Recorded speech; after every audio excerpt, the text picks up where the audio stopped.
Rosalind Franklin. Alright, so before we get started, here's a little bit of background.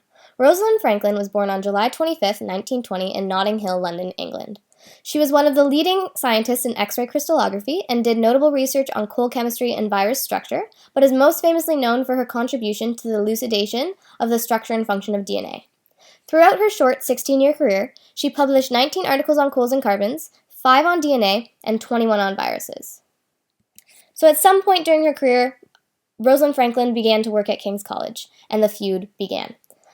At King's College, Maurice Wilkins was doing research on the structure of DNA using X-ray diffraction. Franklin was originally supposed to work with Wilkins, however, a misunderstanding caused friction between them, preventing any possible collaboration. This friction resulted in an ongoing conflict between them, leading Franklin to do research on the structure of DNA with her research associate Raymond Gosling instead. So these are the X-ray photos that Franklin and her research associate took, where she discovered that there were 2 different forms of DNA, a wet B form and a dry A form. And she also noted that the 2 forms had significantly different pictures. Alright, so for the B form of DNA, Franklin predicted that the phosphate groups were on the outer side of the ribose chains. Other scientists, such as Francis Crick, had hypothesized that the phosphate groups were actually on the inner side of the ribose chains, rather than on the outside like Franklin predicted. Her prediction was based on the observation that there were intense reflections in an X pattern made by the phosphate groups as a result of their chemical nature.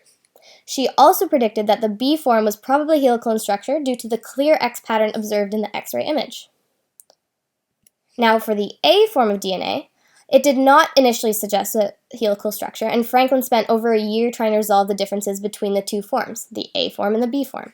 Eventually, she concluded that the A form was also helical. So the feud continues, as without her knowledge, Franklin's unpublished data, including the X-ray diffraction photo of the wet B form of DNA, a photo that would later be famously known as Photo 51, was shared with competing scientists James Watson and Francis Crick by Maurice Wilkins. At the time, Watson and Crick were working on a theoretical model of DNA, but were stuck in their progression until seeing Franklin's unpublished work. They used the information in Franklin's Photo 51 as the basis of their famous DNA model, but did not give Franklin the credit that she deserved. The lack of recognition. So Franklin died of ovarian cancer on April 16, 1958, at the age of 38, from a cancer that she likely got due to her prolonged exposure to X-ray radiation.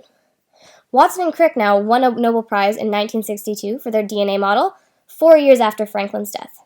At this time, Franklin was no longer eligible to receive the Nobel Prize, as they were not awarded posthumously, leading to her lack of recognition.